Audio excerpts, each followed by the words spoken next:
Motër Maria Luisa, jam shumë i lumtur që jam këtu para jush dhe dua t'ju bëj një pyetje bazuar në Bibël. Në librin e parë të Gjonit, vargjet 5 deri në 9.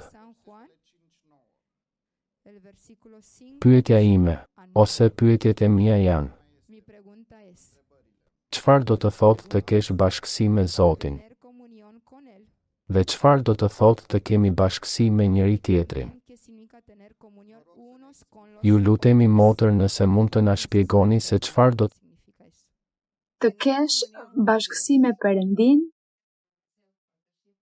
është të jesh me Perëndin, të jetosh me të, të ecësh me të, dhe si mund ta dim nëse po eci me Perëndin, si mund ta dim që kemi Perëndin.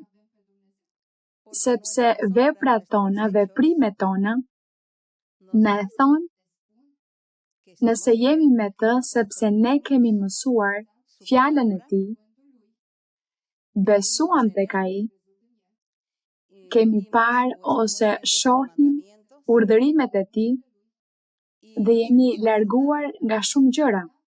Dhe duke qenë se jemi larguar nga shumë gjëra, atëherë ai na ka dhënë frymën e shenjtë, ai na bën premtime. Mirë, ai shfaqet në mënyrë të jashtëzakonshme në jetët tona. Na flet në ëndra, në vegime, me zbulesa, në profeci, bën mrekulli, ka bërë shërime, u ka dhënë paqe dhe lumturi njerëzve. Kjo bën që ne të dim se po eci me Perëndin, se kemi Perëndin.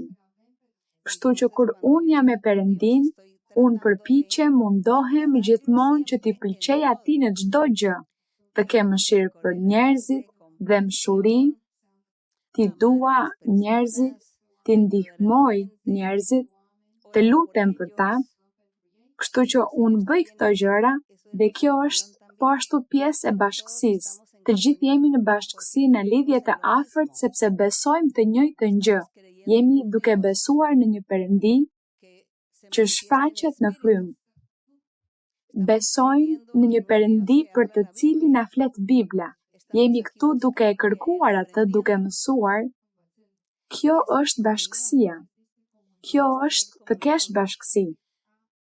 Unë besoj në atë që ju besoni, dhe dini pse besoj në atë që ju besoni, sepse këtu jemi.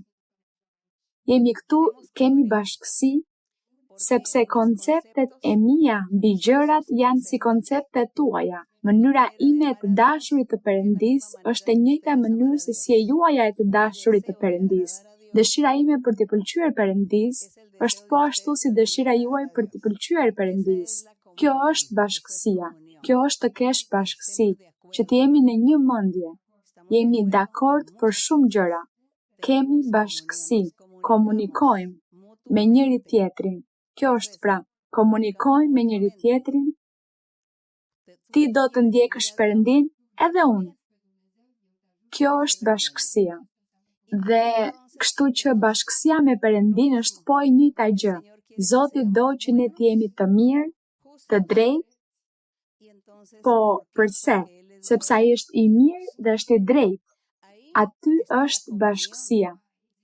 Aty komunikojmë dhe kemi të njëjtën ndjenjë. Kemi të njëjtin mendim, të njëjtën dashuri.